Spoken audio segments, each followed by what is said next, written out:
الحمد لله الذي جعل الشمس والقمر بحسبان والنجم والشجر يسجدان وفضل زمانا على زمان كما فضل مكانا على مكان وإنسانا على إنسان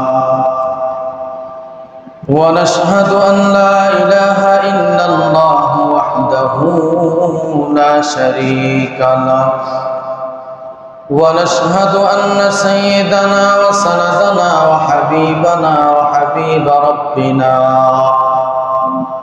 وأولانا ومولانا محمدا عبده ورسوله الذي أرسله الله تعالى بالحق بشيرا ونذيرا وداعيا إلى الله بإذنه وسراجا منيرا فقد قال تبارك الله تعالى في القرآن المجيد والفرقانه الحميد وبعد فأعوذ بالله من الشيطان الرجيم بسم الله الرحمن الرحيم يسبح لله ما في السماوات وما في الأرض الملك القدوس العزيز الحكيم وقال النبي صلى الله عليه وسلم أفضل الذكر لا إله إلا الله أو كما قال عليه الصلاة والسلام صدق الله مولانا العظيم وصدق رسوله النبي الكريم ونحن على ذلك من الشاهدين والشاكرين والذاكرين والحمد لله رب العالمين निगाह मुमिन से तो बदल जाती है तकदीर निगाह मुमिन से तो बदल जाती है तकदीर ये बंदा की कुव्वत नहीं कुदरत का इशारा ये बंदा की कुव्वत नहीं कुदरत का इशारा ऐ मर्द खिरद तर्क मासी की ज़रूरत ऐ मर्द खिरद तर्क मासी की ज़रूरत अब सुहबत साले के सिवा कोई नहीं चारा अब सुहबत साले के सिवा कोई नहीं चारा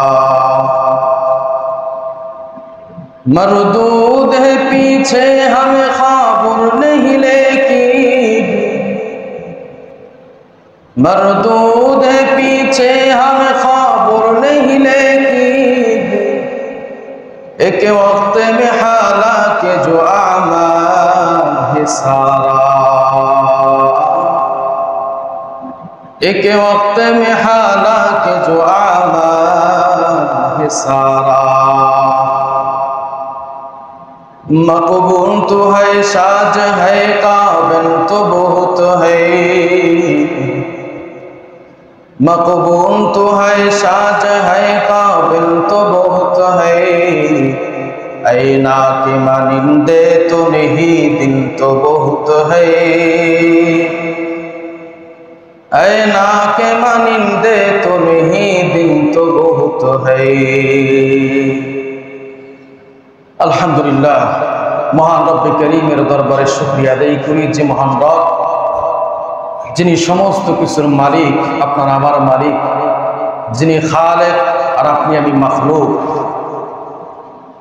যিনি দিনকে রাত করেন, রাতকে আবার দিন করেন, যিনি গরমকে ঠান্ডা করেন, ঠান্ডাকে গরমে রূপান্তরিত করেন, যে মহান রব্বুল আলামিন আপনার আমার মতন গুনাহগারকে কোটি কোটি মানুষ থেকে যাচাই করে বাছাই করে পবিত্র ঘর মসজিদের মধ্যে সে দিনই কিছু কথা, কোরআন হাদিস থেকে কিছু কথা বলবার এবং শুনবার তৌফিক দান করলেন, সেই মহান মালিকের নিয়ামতের শুকরিয়া আদায় করি, দিল থেকে উচ্চ স্বরে বলি আলহামদুলিল্লাহ।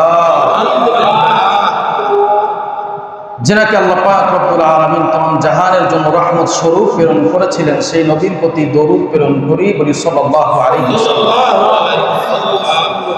সম্মানিত হাজিরিন, আমি আপনাদের সামনে আল্লাহ পাক রব্বুল আলামিন পবিত্র কোরআনুল কারীমের সূরা জুমআর প্রথম নম্বর আয়াত তিলাওয়াত করেছি।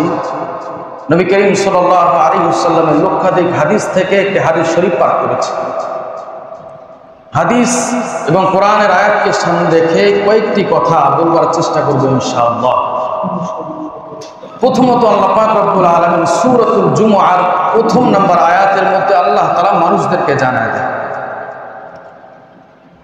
ইউসাব্বিহু লিল্লাহি মা ফিস সামাওয়াতি ওয়া মা ফিল আরদিল মালিকিল কুদ্দুসিল আজিজিল হাকীম। আল্লাহ তাআলা এই আয়াতের মধ্যে একটা চমৎকার কথা বললেন।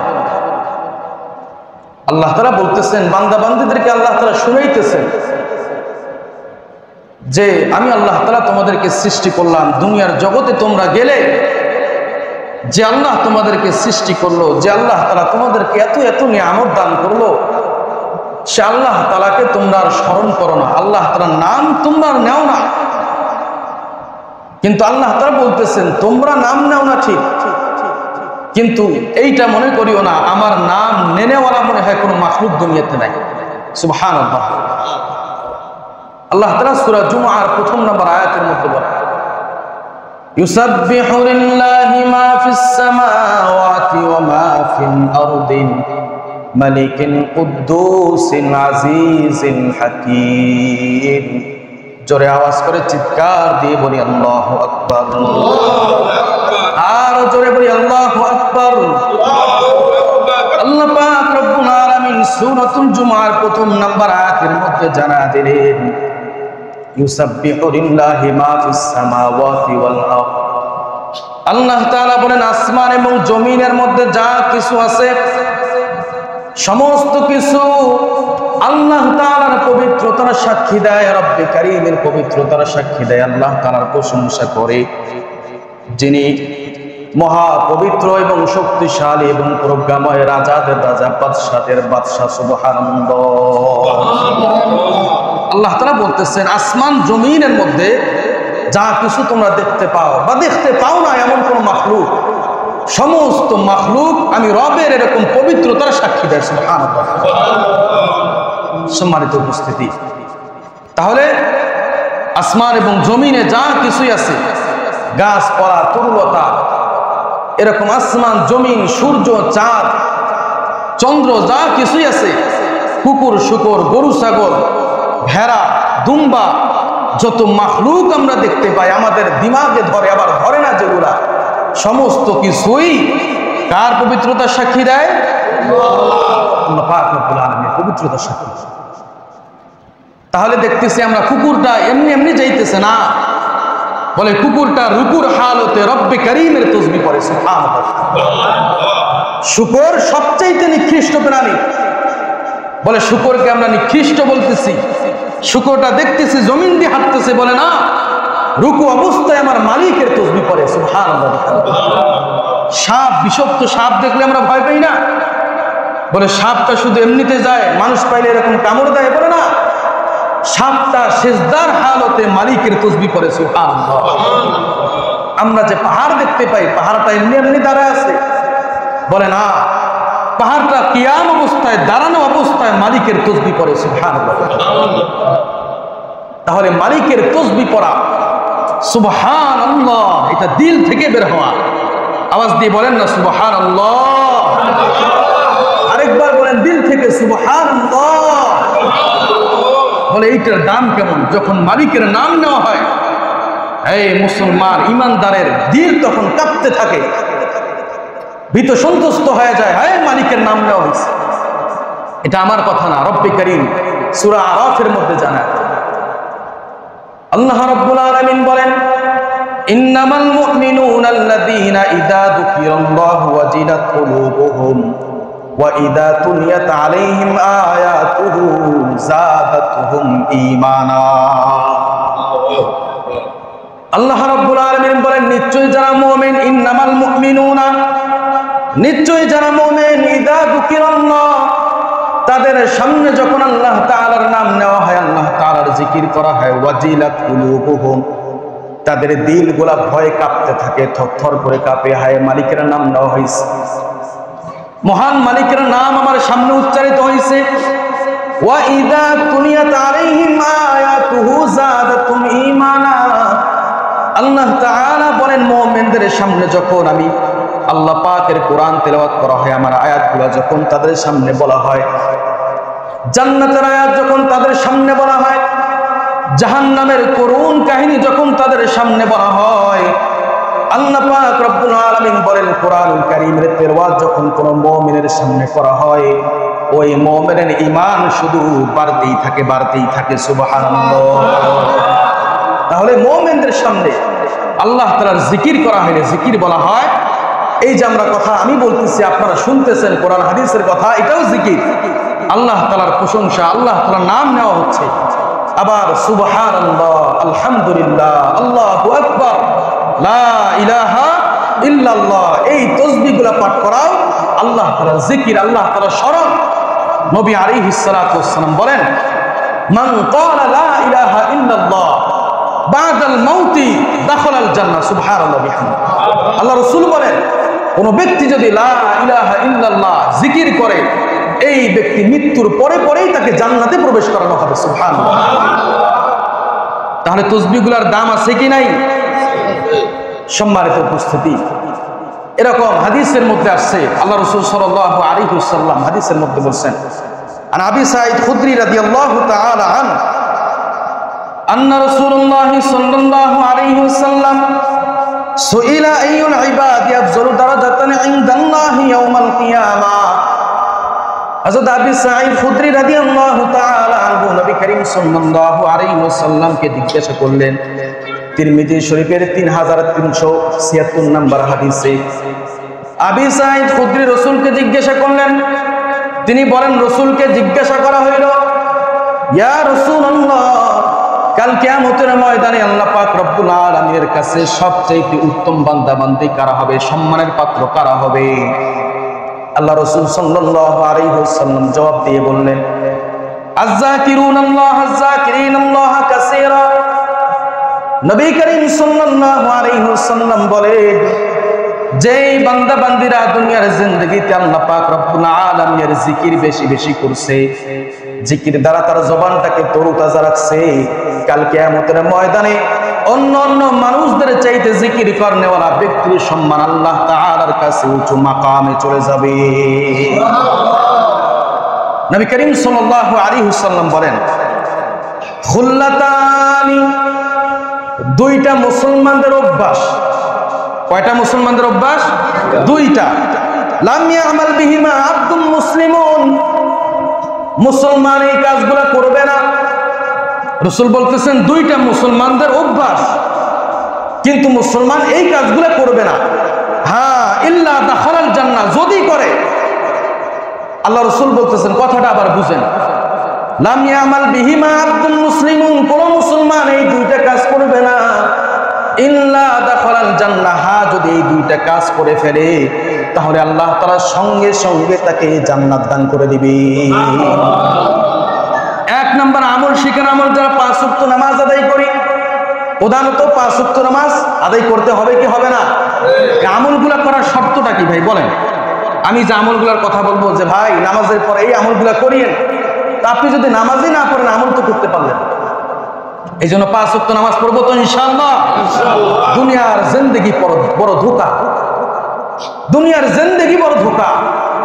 শয়তান আপনার আমার চোখের মধ্যে পর্দা ফেলা দিছে, কানের মধ্যে পর্দা ফেলা দিচ্ছে, আল্লাহ তাআলার আওয়াজ আপনার আমার কানে আর ঢুকে না, ঢুকলেও আর ভালো লাগে না। মুয়াজ্জিনের আজান কোন ব্যক্তির কানে গেল, সেই ব্যক্তি আল্লাহ তাআলার পিঠ দেখায়া এই মানুষটা ভাগে কেমনে, মসজিদ না আইসা অন্য রাস্তা ধরে কেমনে? একটু মনেরে বুঝান না। যাই আমি তো মানুষ, অনেক মানুষ মনে করে নামাজটা বোঝা অনেক শক্তিশালী কাজ। আপনি চিন্তা করেন আপনার পরিবারের জন্য, আপনার সংসারের জন্য, আপনার বিবি বাচ্চার জন্য আপনি কত বড় বড় কষ্ট কাজ করলেন, মাথার ঘাম পায়ে ফেলা দিলেন, পিঠটাকে রোদের মধ্যে পোড়া দিলেন। এত কঠিন কঠিন কাজ আপনার দ্বারাই হতে পারলো, রব্বে কারীমের সহজ 5 ওয়াক্ত নামাজ আপনার দ্বারাই হলো না। নিজের একটু বুঝলেন যে আমি কত কষ্ট করছি, কত কষ্ট করি সংসারের জন্য, ফ্যামিলির জন্য কতই না কষ্ট করি, টাকা পয়সা রোজগার করি ফ্যামিলির মুখে হাসি ফোটানোর জন্য। কিন্তু 5 ওয়াক্ত নামাজ যে আল্লাহ তাআলা সহজ করে দিলেন, 5 ওয়াক্ত নামাজ, সে নামাজ আমার দ্বারা হয় না। এত কষ্ট করলো, এরকম শক্ত শক্ত কাজ আমার দ্বারা হয়, সহজ কাজটা আমার দ্বারা হয়, যেই কাজটা আবার সবচাইতে উত্তম, সবচাইতে গুরুত্বপূর্ণ যে কাজটা। সম্মানিত উপস্থিতি, এই জন্য 5 ওয়াক্ত নামাজ পড়বো তো ইনশাআল্লাহ, সকলে ওয়াদা করলাম তো ইনশাআল্লাহ। নামাজ মুসলমানদের পরিচয়, সার্টিফিকেট। রাসূল বলেন বাইনার রাজুলি ওয়া বাইনাল কুফরি তারাকাস সালাত, যে প্রত্যেকটা মুসলমান এবং কাফের বেঈমানের মাঝে পার্থক্য হলো নামাজ। আর আজকাল তো হিন্দু বেঈমান, তারাও তো টুপি পরে, তারাও তো দাড়ি রাখে, দেখবেন পহেলা বৈশাখে তারাও পাঞ্জাবি পরে। তাহলে তার আর আমার মধ্যে পার্থক্য করে টুপি দিয়ে পার্থক্য না, দাড়ি দিয়ে পার্থক্য না, পাঞ্জাবি দিয়ে পার্থক্য না, রাসূল বলেন নামাজ দিয়ে পার্থক্য। টাকা দেখো কোন ব্যক্তি মসজিদ যায়। এই জন্য নামাজ পড়বো তো ইনশাআল্লাহ, বলেন আল্লাহ তাআলা আমাদের সকলকে 5 ওয়াক্ত নামাজ আদায় করার তৌফিক দান করুন, বলি আমিন। নবী করিম সাল্লাল্লাহু আলাইহি ওয়াসাল্লাম বলেন 2টা অভ্যাস মুসলমানরা কখনোই করে না, হ্যাঁ যদি করে আল্লাহ পাক রব্বুল আলামিন সঙ্গে সঙ্গে তাকে জান্নাত দান করে দিবেন। চিৎকার দিয়ে বলি সুবহানাল্লাহ। 1 নাম্বার হলো বান্দা বান্দি যারা নামাজ আদায় করবে 5 ওয়াক্ত নামাজ, ফরজ নামাজের পরে 10 বার সুবহানাল্লাহ পড়বে, 10 বার আলহামদুলিল্লাহ পড়বে, 10 বার আল্লাহু আকবার পড়বে। কি কি পড়বেন, আমল করবেন, মুখস্থ রাখবেন। ফরজ নামাজের পরে আমাদের বুখারী শরীফের হাদিস, ফরজ নামাজ সালাম ফিরানোর পরে একবার জোরে আল্লাহু আকবার বলবেন। কি বলবেন? আওয়াজ দেন, আওয়াজ দেন, আল্লাহু আকবার। আরো জোরে আওয়াজ দেন, আল্লাহু আকবার। মুসলমানের ইমানি দায়িত্ব, ইমানি চেতনা, ইমানি আওয়াজ তো আল্লাহু আকবার হবে। নামাজের শেষেই একবার জোরে কি বলতে হবে? আল্লাহু আকবার। তারপর 3 বার আস্তাগফিরুল্লাহ, আস্তাগফিরুল্লাহ, আস্তাগফিরুল্লাহ। এরপর নবী বলেন কেউ যদি 10 বার সুবহানাল্লাহ পড়ে, 10 বার আলহামদুলিল্লাহ পড়ে, 10 বার আল্লাহু আকবার পড়ে, তাহলে 5 ওয়াক্ত নামাজ হয় 150 বার। কয়বার হয়? 5 ওয়াক্ত নামাজে 150 বার হয়। রাসূল হাদিসের অংশের মধ্যে বলেন তোমরা দেখতেছো তোমাদের গণনা অনুযায়ী 5 ওয়াক্ত নামাজে 150 বার হইল, কিন্তু আল্লাহ পাক রব্বুল আলামিন দেশের বিনিময়ে মিজানের পাল্লায় 1,500 বার তাসবিহ লিপিবদ্ধ করে দেন। সুবহানাল্লাহ। একই দশ আপনি পড়ছেন সারাদিন মিলে 150, আল্লাহ তাআলা মিজানের পাল্লায় লিখে দিয়েছে 1,500 বার। সুবহানাল্লাহ, সুবহানাল্লাহ, আল্লাহু আকবার। আমাদের মালিক, এটাই তো মালিক, আমাদের মালিক তো ইনি। পৃথিবীর মধ্যে কোন কোম্পানি এমন আছে যে কোম্পানির আপনি এরকম $10 দিবেন, আপনারা দিবে $100? এমন আছে কি? নাই। কোন মানুষ আপনি 100 টাকা দিলে আপনাকে ও আপনাকে 1000 টাকা দিবে, এমন কোন মানুষ আছে? নাই। এটাই তো আমার মালিক, এটাই তো আল্লাহ। আল্লাহ তো এনাকেই বলে যিনি আপনি 150 করলে, 1 করলে 1-এর বিনিময়ে 10 দিয়ে। সম্মানিত উপস্থিতি, এজন্য জিকিরের মধ্যে, জিকিরের জগতে সবচাইতে বড় জিকির হলো, রাসূল বলেন আফজালুজ যিকরি লা ইলাহা ইল্লাল্লাহ। জোরে আওয়াজ করে বলেন লা ইলাহা ইল্লাল্লাহ। যখন কোন মানুষ এই জিকির করে, শয়তান তার অন্তরে থাকতে পারে না, শয়তান তার ঈমানকে চুরি করতে পারে না, তার ঈমান সতেজ হয়ে যায়, তাজা হয়ে যায়। এজন্য এই জিকির করার চেষ্টা করব তো ইনশাআল্লাহ। নবীজি সাল্লাল্লাহু আলাইহি ওয়াসাল্লাম হাদিসের মধ্যে বলেন আফজালুজ যিকরি তিলাওয়াতুল কুরআন। জিকিরের মধ্যে আবার অন্যতম জিকির হলো তিলাওয়াতে কোরআন, কোরআন শরীফ তিলাওয়াত করা। কোরআন আল্লাহ তাআলার কত বড় দামি কিতাব, চিন্তা করে দেখেন। আমাদের কাছে কোরআন সচরাচর থাকে, জন্য মূল্য দিতে জানি না। কোরআনের মূল্য আপনি আমি বুঝি না। হায়, কোরআনের মূল্য যদি কোনো মানুষ বুঝতো, আল্লাহর কসম, দুনিয়ার ফ্যামিলি, বাচ্চা, চিন্তা ফিকির সব কিছু লাথি মেরে কোরআনের পিছনে পিছনে ঘুরতো। কোরআনের মর্যাদা সম্মান যদি মানুষ বুঝতো, তাহলে মসজিদের মধ্যে কোরআনের মধ্যে মাফরাসা কোনোদিন পায়খানা করতে পারতো না। কথা বলেন ঠিক না ঠিক? যদি মানুষ বুঝতো কোরআনের মূল্য কি, আল্লাহর কসম, প্রত্যেকটা মানুষ 24 ঘন্টায় মসজিদের মধ্যে টিকিট নিয়ে দাঁড়ায় থাকতো, সিরিয়াল নিত যে ভাই আমারে তুমি একটা কোরআন দাও, আমি একটু করি, কোরআনকে আদর করি, কোরআনকে মোহাব্বত করি, কোরআনকে সম্মান করি, কোরআনের ধুলাবালা একটু মুছে দেই, এই ধুলাবালা চোখের মধ্যে লাগাই, গায়ে লাগাই, শরীরে লাগাই, যদি কোরআনের মর্যাদা বুঝতো মানুষ। কিন্তু হায়, আমরা তো কোরআনের মর্যাদা বুঝি না। সব সময় কোরআন আমাদের হাতের নাগালেই থাকে, এই জন্য কোরআনের মর্যাদা আমরা বুঝতে চাই না। এটা হলো রব্বে করিমের কালাম। এটা কার কালাম ভাই? আল্লাহ তাআলার কালাম। মহান রব, যিনাকে আমরা দেখি নাই, যিনি আপনাকে আমাকে সৃষ্টি করেছেন, যিনি পাহাড়ের মালিক, যিনি সমুদ্রের মালিক, যিনি আসমানের মালিক, যিনি জমিনের মালিক, যিনি জান্নাতের মালিক, যিনি জাহান্নামের মালিক, যিনি লৌহের মালিক, যিনি কলবের মালিক, যিনি ফুলসিরাতের মালিক, যিনি সিদরাতুল মুনতাহার মালিক, যিনি আরশে আজিমের মালিক, এই মালিকের কালাম আপনার আমার কাছে। সুবহানাল্লাহ। এই সম্মান আল্লাহ তাআলা কাকে দান করেছেন চিন্তা করেন। কাউকে দেন নাই এই সম্মান, উম্মতে মুহাম্মদীকে আল্লাহ তাআলা দিয়েছেন। আর আপনি বাজারে আছেন, আপনি দোকানে আছেন, রাস্তায় আছেন, বাসায় আছেন, আপনার যেই সূরা মুখস্থ আছে আপনি ওইটাই পাঠ করেন না। সূরা ইখলাস আপনি পাঠ করেন, সূরা ইখলাস মুখস্থ নাই, এই সূরা ইখলাস আপনি পাঠ করতে থাকেন। সূরা ইখলাসের দাম কেমন? প্রত্যেকটা কোরআন শরীফের প্রত্যেকটা সূরা আয়াতের দাম ভিন্ন ভিন্ন মর্যাদার আছে। তার মধ্যে অন্যতম সূরাতুল ইখলাস। সূরা ইখলাস, অনেকে বলে কুল হু সূরা, কি সূরা? এই সূরাটা কি আছেন বলেন তো? যে আমি প্রতি নামাজের পরে, প্রতি ফরজ নামাজের পরে 3 বার করে পাঠ করি, কোন ব্যক্তি আছে? নাই। একজন ব্যক্তি তো পাওয়া গেল, এই যে একজন পাওয়া গেছে, মাশাআল্লাহ। সকলে বলি মাশাআল্লাহ। আল্লাহ তাআলা আমাদের সকলকে সূরাতুল ইখলাস বেশি বেশি পাঠ করার তৌফিক দান করুন, বলি আমিন। অভ্যাস করে নেবেন, আমল তো আমার অভ্যাস হবে। সূরা ইখলাস বেশি বেশি পাঠ করব। এর গুরুত্ব কি? একবার হযরত জিবরাইল আলাইহিস সালাতু ওয়াস সালাম, মনোযোগ দেখুন সকলে, দিলের কান লাগায় শুনেন। হযরত জিবরাইল আলাইহিস সালাতু ওয়াস সালাম নবী করিম সাল্লাল্লাহু আলাইহি ওয়াসাল্লামের কাছে আসছেন। দুজনে কথাবার্তা বলতেছেন, মানুষের সূরত নিয়ে নবীর পাশে বসে নবীর সঙ্গে কথাবার্তা হইতেছিল। এমন সময় একজন ব্যক্তি কালো একটা চাদর মুড়ি দিয়ে ঘর থেকে বের হয়ে যাইতেছিল। হযরত জিবরাইল আলাইহিস সালাতু ওয়াস সালাম বললেন, ইয়া রাসূলুল্লাহ, এটা তো আপনার সাহাবী আবু যর গিফারি। আল্লাহ রাসূল সাল্লাল্লাহু আলাইহি ওয়াসাল্লাম চিন্তায় পড়ে গেলেন, অবাক হয়ে গেলেন। ও জিবরাইল, আপনি আমার সাহাবী আবু যর গিফারিরে কেমনে চিনেন? আমার তো আবার অনেক হাজার হাজার সাহাবী আছে, আপনি আবু যররে কেমনে চিনেন? নবী হতাশ হয়ে গেল, অবাক হয়ে গেল।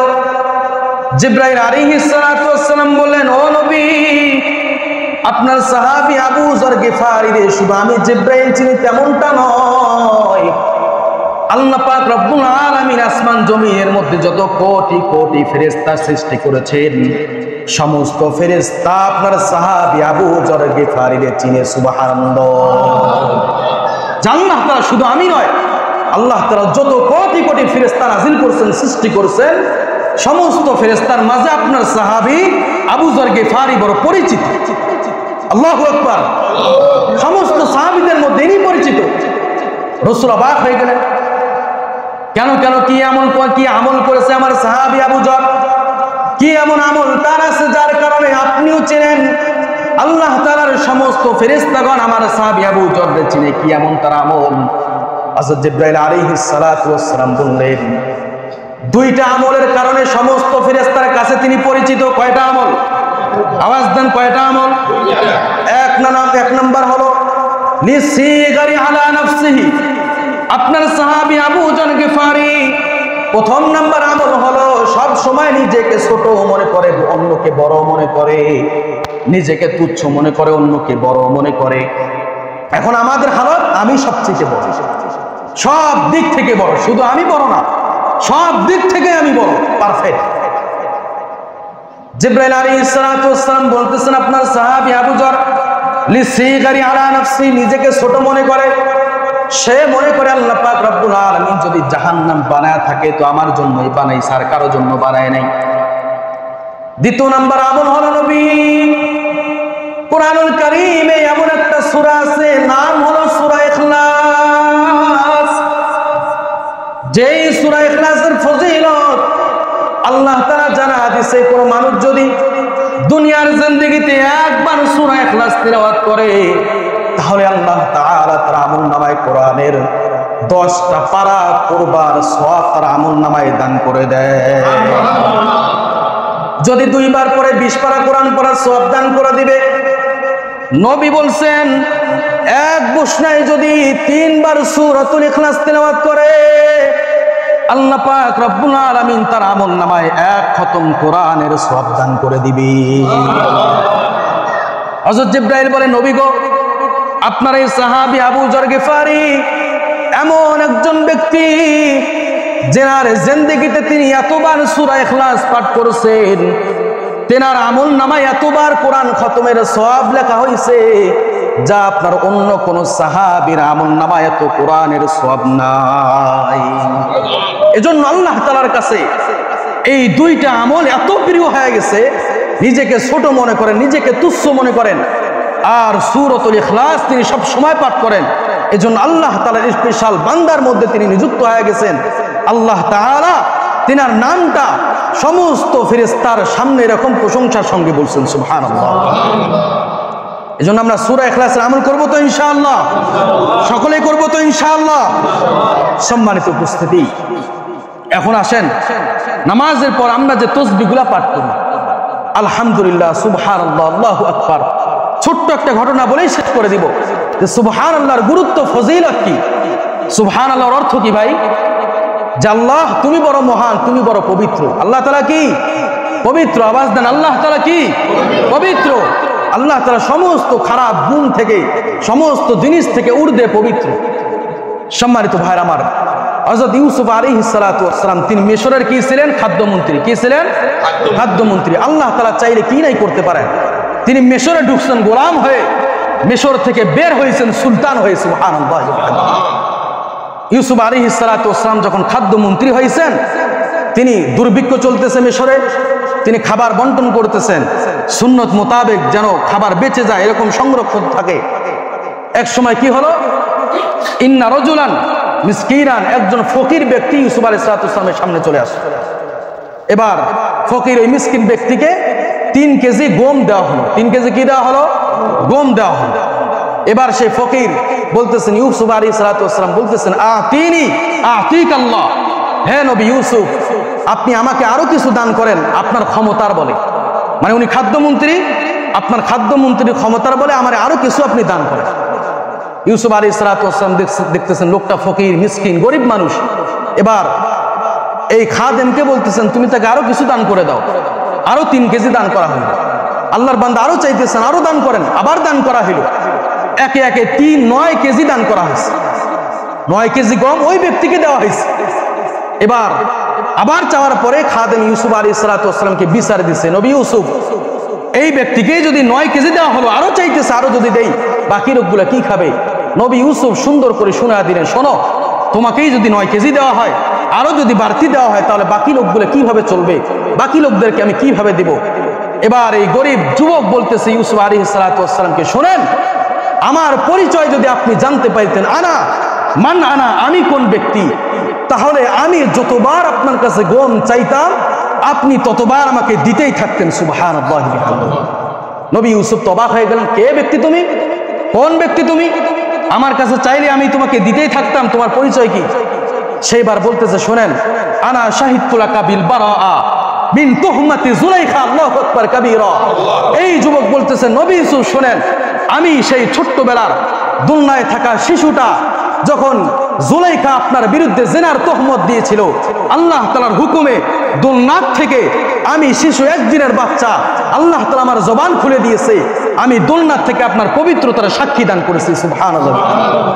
নবী ইউসুফ আলাইহিস সালাতু ওয়াস সালাম এবার খাদেমকে বললেন, শোনো, সে যেহেতু আমার পবিত্রতার সাক্ষ্য দিয়েছে, তাকে 1 কেজি নয় 2 কেজি নয় 105 মণ গম তাকে দান করে দাও। সঙ্গে সঙ্গে আল্লাহ তাআলা ওহী পাঠিয়ে দিলেন, নবী ইউসুফকে জানা দেওয়া হলো, ও ইউসুফ, ছোট্টবেলায় ছোট্ট একটা বাচ্চা তোমার একবার পবিত্রতার সাক্ষ্য দিয়েছিল, তার কারণে তুমি 105 মণ গম তাকে দান করলা। এবার তুমি হিসাব মিলাও তো, আমার যে বান্দাটা নামাজের শুরুতে বলে সুবহান রাব্বাকাম সুবহানাল্লাহুম্মা ওয়া বিহামদিকা ওয়া তাবারাকা ইসমুকা, আবার এই বান্দা রুকুতে যাওয়ার পর বলে সুবহান রাব্বিয়াল আযীম, সিজদায় যাওয়ার পর বলে সুবহান রাব্বিয়াল আ'লা, শুধু 1 ওয়াক্ত নামাজে পড়লো না, 5 ওয়াক্ত নামাজে আমার পবিত্রতার সাক্ষ্য দিল। এবার এক্সট্রা টাইমেও সুবহানাল্লাহ সুবহানাল্লাহ তাসবিহ পড়ে। এবার হিসাব মেলায় দেখো, তোমার ওই গোলাম একবার তোমার পবিত্রতার সাক্ষ্য দান করলে এত উপহার যদি তাকে তুমি দিতে পারো, আমার যে বান্দা বালে ঘর পর থেকে নিয়ে এই পর্যন্ত সুবহানাল্লাহ সুবহানাল্লাহ কতবার পাঠ করছে, আমি তো খালিক, তুমি তো মাখলুক, তাহলে আমি মালিক হয়ে যে বান্দা এতবার আমার প্রশংসা করলো, পবিত্রতার সাক্ষ্য দিল, আমি আল্লাহ তাআলা তাকে কি পরিমাণ দান করব চিন্তা করে দেখে। তোমার একবার প্রশংসা, একবার পবিত্রতার সাক্ষ্য দিলে 105 মণ গম যদি তুমি তাকে দিতে পারো, আমি তো মালিক, আমি তো খালেক, আমার মাখলুক যদি আমার বালে ঘর পর থেকে এই পর্যন্ত এত 1000 বার সুবহানাল্লাহ পড়তে পারে, এতবার আমার পবিত্রতার সাক্ষ্য দেয়, আমি তাকে কি পরিমাণ এরকম পবিত্র আর নিয়ামতে ভরপুর করে দেব, চিন্তা করে দেখো। হাদিসের মধ্যে আছে, হযরত আবু হুরায়রা রাদিয়াল্লাহু তাআলা আনহু তিনি দিনে 12000 বার সুবহানাল্লাহ পড়তেন। সুবহানাল্লাহ। দিনে তিনি 12000 বার আলহামদুলিল্লাহ পড়তেন, দিনে তিনি 12000 বার আল্লাহু আকবার পড়তেন, দিনে তিনি 12000 বার এরকম আস্তাগফিরুল্লাহ পড়তেন। বলবেন হুজুর কোন সময় পড়তেন? যে আল্লাহ তাআলা তিনাদের জন্য সময়টা তাবে করে দিয়েছেন, সময়টা অনুগত্য করে দিয়েছেন, যার কারণে তিনারা তাসবিহ পড়লেও সময় শেষ হয় না। এজন্য আমরা তাসবিহ পড়ার চেষ্টা করব তো ইনশাআল্লাহ। আল্লাহ তাআলার নাম আমাদের জবান থেকে সবসময় উচ্চারিত হবে তো ইনশাআল্লাহ। সূরা ইখলাসের আমল করব তো ইনশাআল্লাহ। আল্লাহ তাআলা আমাদের সকলকে আমল করার তৌফিক দান করুন, বলি আমিন। ওয়া আখিরু দাওয়ানা আলহামদুলিল্লাহি রাব্বিল আলামিন। আমরা যারা সুন্নাত করি তারা সুন্নাত আদায় করি।